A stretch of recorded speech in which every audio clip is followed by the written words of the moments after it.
खुदावंद की तारीफ में और खुदावंद की हजूरी में, खुदावंद के फजल में, खुदावंद की उम्मीद में आप सब बहन भाइयों को सलाम। हम जानते हैं कि आज हम खुदावंद की हजूरी में वो कलाम सुनते और समझते हैं जो खुदावंद ने अपने बंदों के लिए बल्कि कुल जहां के लिए लिखवाया और हमारे दरमियान में मौजूद है। भाई और बहनों, सबसे पहले मैं बयान करता चलूं जैसे कि मैंने पहले कहा था कि खुदावंद के कलाम को पढ़ना बहुत ज़रूरी है। वो हमारे लिए राह निजात है और हमारे कदमों के लिए रोशनी है, जिससे हम सुलह के जूते पहनकर हम सबसे मेल मिलाप रखते हैं। अब हम देखते हैं आज के ये तालीम जो खुदावंद ने हमें बख्शी है, ये हमें क्या करने को कहती है, करना क्या है और क्या कहती है। So I am going to explain today what teaching says about to do. What teaching says to do. वो क्या करने को कहती है।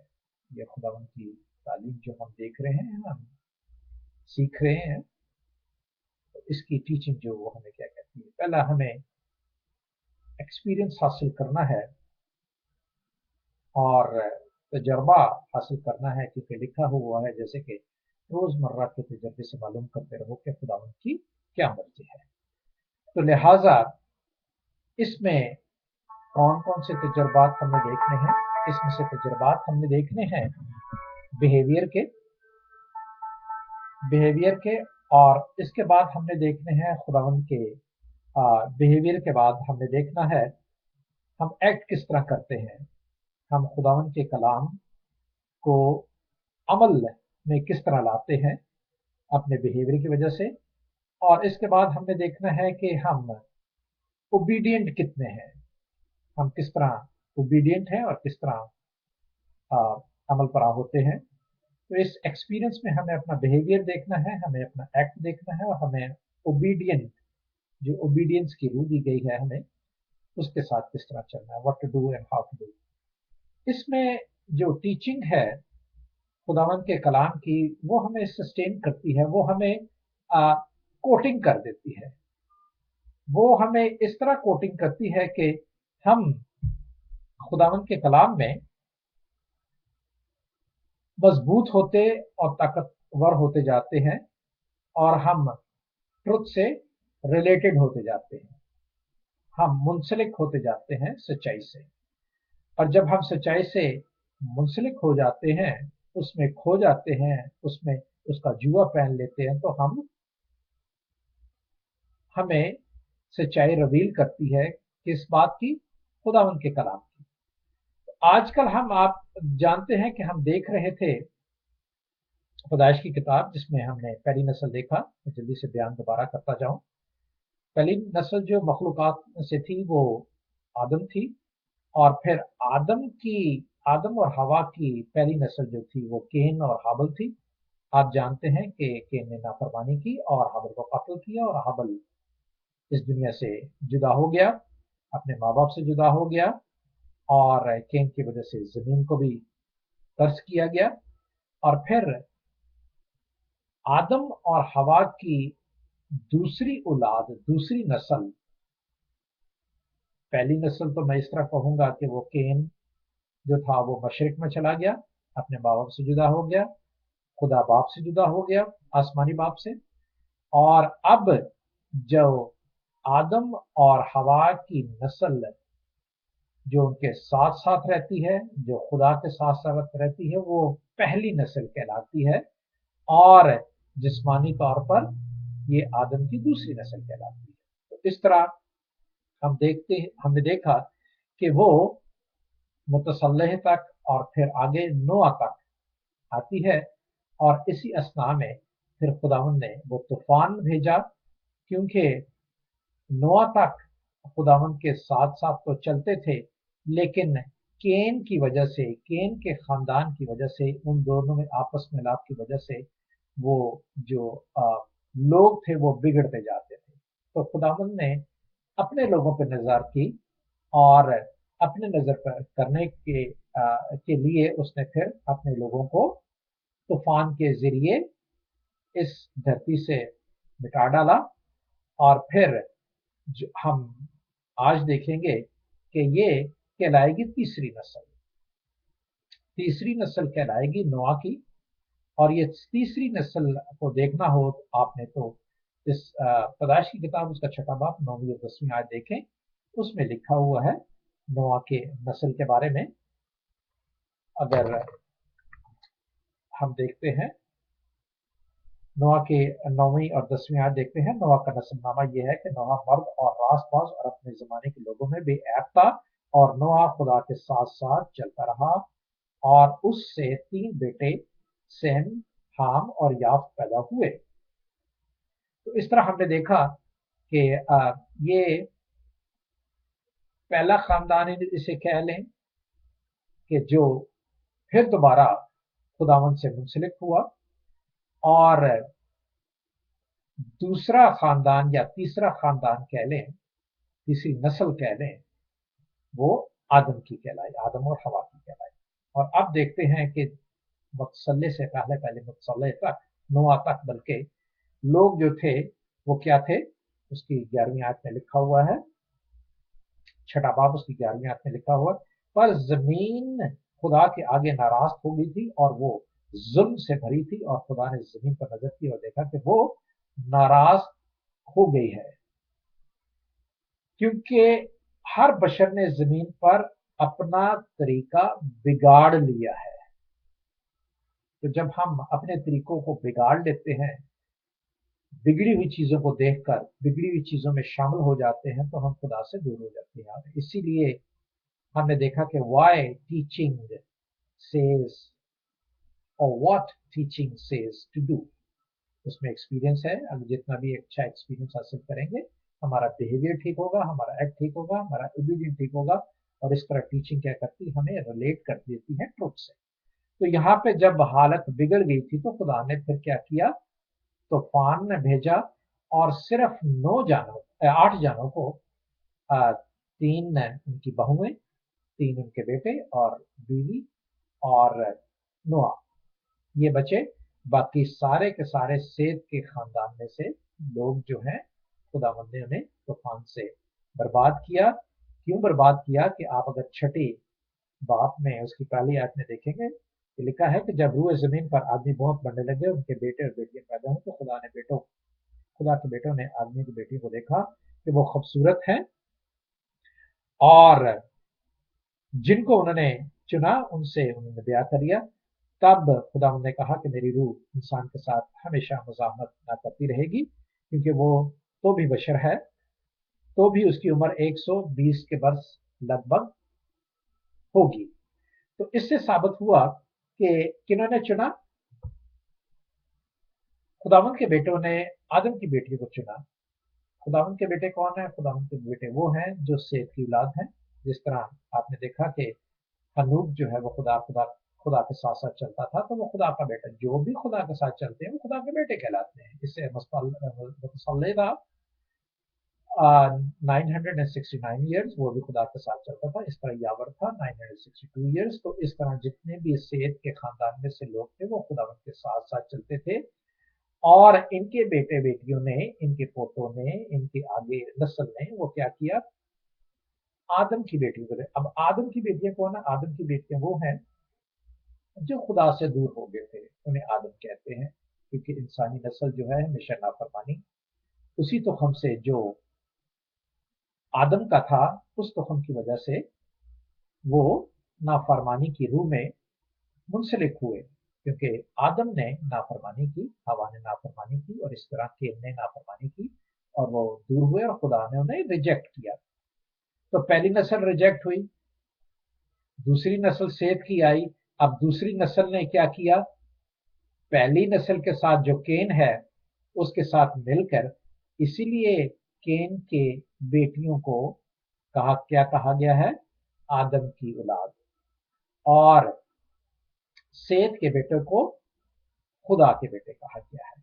तो जब बेटे अपनी मर्जी करने शुरू होते हैं और वो गलत फैसला कर लेते हैं, कौन सा गलत फैसला करते हैं कि मबूदों गैर मबूदों में उन्होंने शादियां की, और फिर उनकी ये मर्जी थी कि वो जो कुछ उनकी बीवियां कहती गलत और सही क्या था वो जानते थे, जिससे खुदा जो है वो नाराज हुआ और उसने कहा कि इंसान फिर भी बशर है, तो उसने उनकी उम्रों को कम किया और उसके बाद उसने तूफान लेकर आया।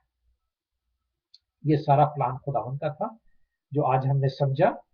यहां तक तो समझा। अब देखते हैं रास्ती और नारास्ती। रास्ती और नारास्ती में की वजह से राह जो है वो सीधा हो तो उसको उसकी उसकी जांच के लिए रास्ती कहते हैं, और अगर राह टेढ़ा हो तो नारास्ती कहते हैं। यानी सही चलना और सही ना चलना।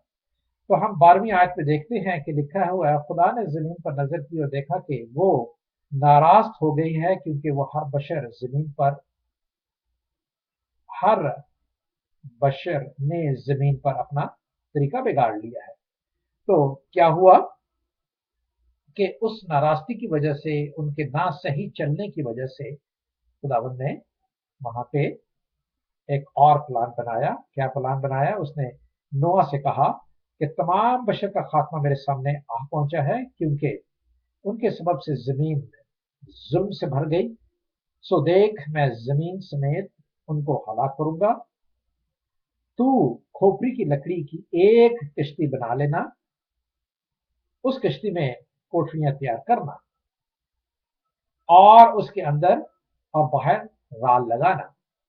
तो इस तरह खुदा ने जो भी नाराजगी की तरफ जा रहे थे, यानी सेत के बेटे बेटियां और केन के बेटी बेटियां जो नाराजगी पे मिलाप की वजह से नाराजगी पे जा रहे थे, खुदा ने उनको खत्म करने की कोशिश की नहीं बल्कि उनको खत्म किया। अब देखते हैं एक और रास्ता। ये रास्ता हम देखते हैं कि ये कौन सा है और कहां से आता है। वो देखते हैं हम पैदाइश की किताब उसका 6 बाब 16, 17, 18 मैं पढ़े देता हूं। Genesis chapter 6 verse 16, 17 and 18। और फिर इसमें हम देखते हैं कि रास्ता, खुदावन का रास्ता किस तरह बनाया जाता है और किस तरह खुदावन बताता है। लिखा है, और उस कश्ती में एक रोशनदान बनाना और ऊपर से हाथ भर छोड़कर उसे खत्म कर देना, और उस कश्ती का दरवाजा उसके पहलू में रखना। और देख, मैं खुद जमीन पर पानी का तूफान लाने वाला हूं, ताकि हर बशर को जमीन से जिंदगी का दम है दुनिया से हलाक कर डालूं, और सब जो जमीन पर हैं मर जाएंगे। अब यहाँ पे एक और रास्ता खुदावन ने बताया। क्या बताया? कि एक रोशनदान बनाना, और रोशनदान कहाँ? ऊपर के हिस्से में होना चाहिए कश्ती के, और उसका दरवाजा उसके पहलू में होना चाहिए। ऊपर के रोशनदान में क्या है? ऊपर के रोशनदान में यह है कि खुदा उन पर अपना नूर बरसाता है। खुदा हमेशा ऊपर से अपना नूर बरसाता है, और वो हिस्सा उसने कहा रोशनदान की तरह उसे खुला रखना। अब खुदा ने उन्हें कहा कि जो आदम के लोग हैं, यानी तेरे बच्चे और जितने भी जानवर हैं, वो निचले वाले दरवाजे से लेकर आए। लिहाजा उन्होंने क्या किया? इसी तरह किया।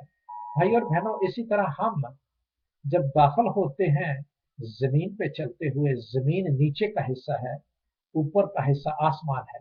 और जब हम दाखिल होते हैं खुदावंद के उसमें, तो हम जमीन में से दाखिल होते हैं, और फिर इसीलिए यीशु आया कि जमीन पर उतर के वो हमें आसमान पर लेकर जाए। That make sense? तो ऊपर का हिस्सा जो है उसने रास्ता बताया कि ऊपर जो है वो खुदावन का हिस्सा है, और वो ऊपर लेके जाना मांगता है। उसी को उसने कहा कि उसे बंद कर लेना और जब मैं कहूंगा तो उस वक्त खोलना। लिहाजा आप देखते हैं कि खोला गया और उसने जो है कौवे को और कबूतर को ऊपर की तरफ से छोड़ा, दरवाजे की तरफ से नहीं छोड़ा बल्कि ऊपर की तरफ से छोड़ा। तो इस तरह वो उन्हें रास्ते का पता चला कि रास्ता कहाँ जाना है। अब देखते हैं, हमने नाराजगी के बारे में देखा, हमने ऊपर के हिस्से रास्ते को देखा और नीचे के रास्ते को देखा कि जमीनी लोग किस तरह दाखिल हुए और जानवर किस तरह दाखिल हुए। इसी तरह हम भी जमीन में जो है वो दाखिल होते हैं। और फिर अब हम देखते हैं इकट्ठे होना। इकट्ठे होना जो 7वां बाब उसकी पहली आयत में है। 7वां बाब उसकी पहली आयत में लिखा है, और खुदावंद पैदाइश की किताब 7वां बाब पहली आयत, और खुदावंद ने नोआ से कहा कि तू अपने पूरे खानदान के साथ कश्ती में आकर, क्योंकि मैंने तुझी को अपने सामने इस जमाने में रासबाज देखा है। कुल पाक जानवरों में से 7 नर और उनकी मादा, और उनमें से जो पाक नहीं है 2 नर और उनकी मादा। यहां पर देखें कि इकट्ठे होने की तादाद जो है वो ज्यादा की है, पहली बात। और दूसरा, इकट्ठे होने के लिए कहा है, और इकट्ठे होने किनको कहा है? जो रास्तबाज, जो रास्तबाज था उसे इकट्ठे होने के लिए कहा है। इसी तरह भाई और बहनों, हम जो स्काइप पर चर्चेज में, क्रूसेड्स में, नेटवर्क, फेसबुक, आप देखें कि रास्तबाज का अपना एक एक एक ग्रुप होता है, जिस ग्रुप की वजह से वो चाहे स्काइप हो, चाहे फेसबुक हो, चाहे ट्विटर हो, वो उनसे मुंसलिक होते हैं। उनको इकट्ठा होना जरूरी है। और जो मुंसलिक नहीं होना मांगता वो खुद ब खुद उनसे अलहदा हो जाता है, और जो खुद ब खुद उनसे अलहदा होते हैं ये उनकी कमजोरी है कि वो नासमझी है। उस नासमझी को पूरा करने के लिए यही टीचिंग खुदा ने बताया है हमें कि what teaching says to do. उसके एक्सपीरियंस, बिहेवियर, एक्ट और ओबीडियंट को हम मद्देनजर रखते हैं। ये सारी स्पिरिट्स हैं, बिहेवियर की भी स्पिरिट्स है, एक्ट की स्पिरिट्स है और ओबीडियंट की स्पिरिट्स है।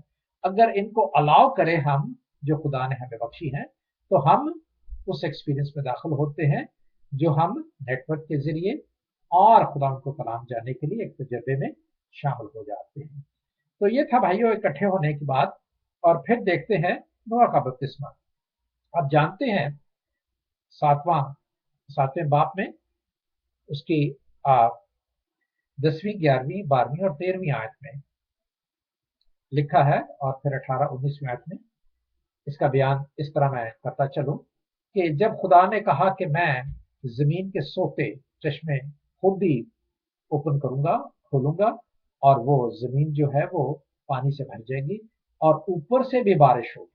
यानी ऊपर से जो बारिश हो रही थी और जमीन से जो बारिश हुई, कश्ती तैरने लगी, तो खुदावन ने उसको पानी का बपतिस्मा दिया, नोआ को, उसके खानदान को, उन जानवरों को। अब मजे की ये बात है कि उस वक्त भी खुदावन ने जो जो पाक चीजें थी उनके 7 जोड़े कहा रखने के लिए, और जो नापाक थी उनके 2-2 जोड़े रखा। अब हम ये देखते हैं कि उस वक्त से आज तक शैतान कितने जोरों पर है, अबलीस कितने जोरों पर है कि वो हमें वर्गला लेता है। और जब हम वर्गलाए जाते हैं तो उनकी तादाद बढ़ जाती है और खुदावंद के लोगों की तादाद कम होती जाती है। ये वो कौल पूरा होता है कि दरवाजा तंग है, उसमें से चंद ही लोग गुजर पाएंगे, और उसके लिए मेहनत करना जरूरी है। क्योंकि जिस तरह तूफान के वक्त हर बशर की हालत बिगड़ चुकी थी, इसी तरह भाइयों और बहनों नेक्स्ट टाइम जो तूफान खुदावंद अलाउ करेगा, खुदावंद किसी की बुराई नहीं चाहता, लेकिन हमारी जब शक्लें, हमारी जब आदतें, हमारे बिहेवियर, हमारे एक्ट्स और हमारी ओबीडियंस जो बिगड़ जाती है, तो खुदावंद उस शैतान को अलाउ करता है ताकि वो नई नस्ल पैदा करे। तो हमें खुदावंद ने ये तौफीक बख्शी है कि जिस तरह खुदावंद ने नोआ को बपतिस्मा दिया, और उसकी तस्दीक के लिए हम देखते हैं 7वां बाब उसकी 11वीं आयत, नोआ की उम्र, सॉरी, हाँ, 10वीं आयत, बल्कि 10वीं आयत से पढ़ते हैं। और 7 दिन के बाद ऐसा हुआ कि तूफान का पानी जमीन पर आ गया। नोआ की उम्र 600 साल की थी, और उसके दूसरे महीने के ठीक 17वें तारीख को बड़े समुंदर के सोते फूट निकले और आसमान की खिड़कियां खुल गई। तो इस तरह, इस लिहाज से खुदावंद ने उसको पानी का बपतिस्मा दिया। और वो कितने दिन तकरीब 40 दिन और 40 रात जमीन पर पानी बरसता रहा। किस तरह? बारिश के जरिए बारिश होती रही। और कौन कौन सी जानी थी? नोआ के बेटे सेम, हाम, याफ, नोआ की बीवी और उसके बेटों की तीनों बीवियां, उनको खुदावंद ने बपतिस्मा दिया। अब किसके लिए बपतिस्मा दिया? ताकि वो मौत से बच जाए,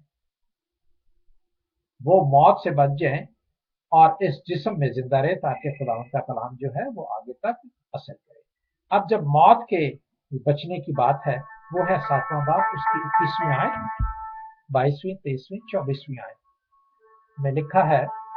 तो हम, ये बयान तलब है कि जितने जाने नोआ से पहले थी वो मौत के हवाले की गई और मौत ने उन्हें निगल लिया।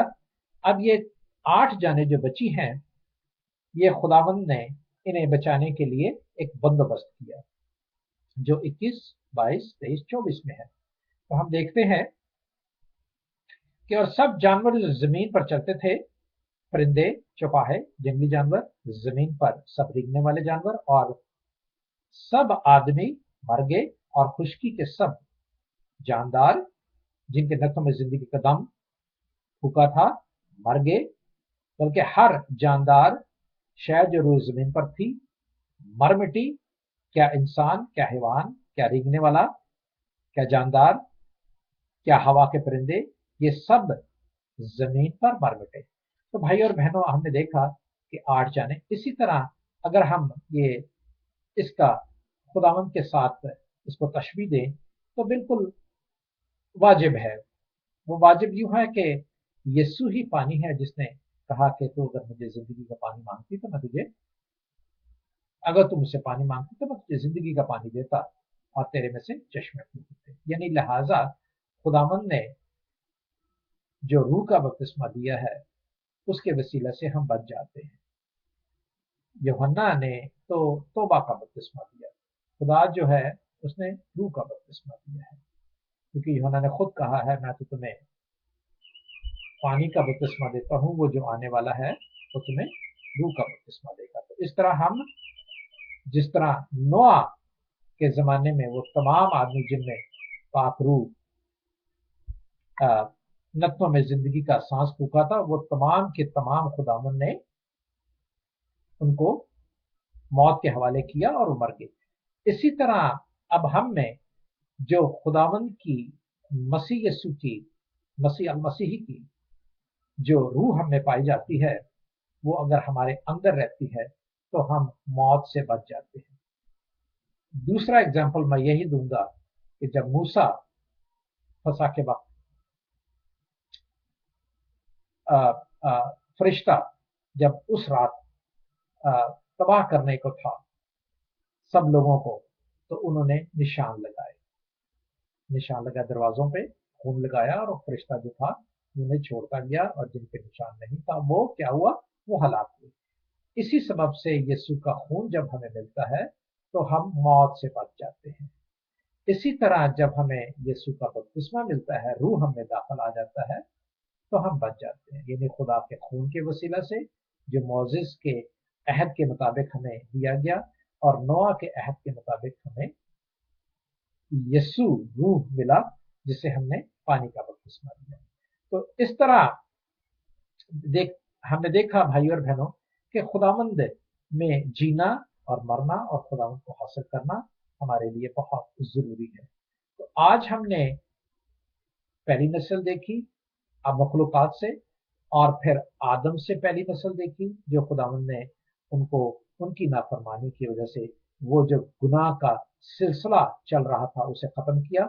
फिर हमने देखी तीसरी नस्ल जो नोआ की थी, आदम के जरिए, और फिर उसमें तीसरी नस्ल में से जो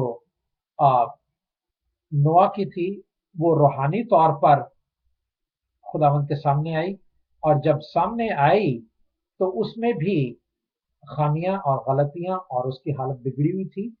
क्यों? क्योंकि उन्होंने केन के साथ मिलकर खुदा की नाफरमानी की।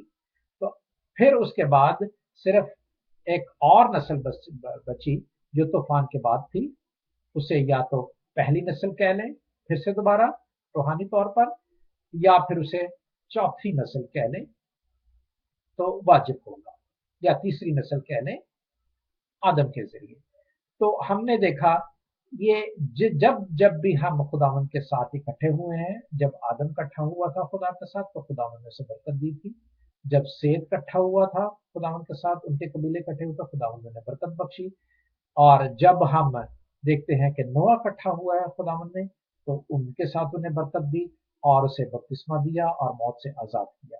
इसी तरह भाइयों हम इसी तरह आगे बढ़ते जाएंगे। आगे नोआ के खानदान की बारी आती है, जो उसकी नस्ल की बारी जो सेम हाम याफ है। अब आइंदा के प्रोग्राम में हम खुदावन के बंदों को जो इंसानी नस्ल में मुंसलिक हैं उनको देखेंगे। तो आज का जो टीचिंग है, आज की जो बात है, वो हम यहीं पर ख़त्म करते हैं और कल फिर आपसे मिलेंगे। हम सबको खुदावन का रूह इसी तरह सिखाता रहे और समझाता रहे कि हम खुदावन के कलाम में बढ़ते जाएं। खुदावंद आपके साथ हो। आमीन।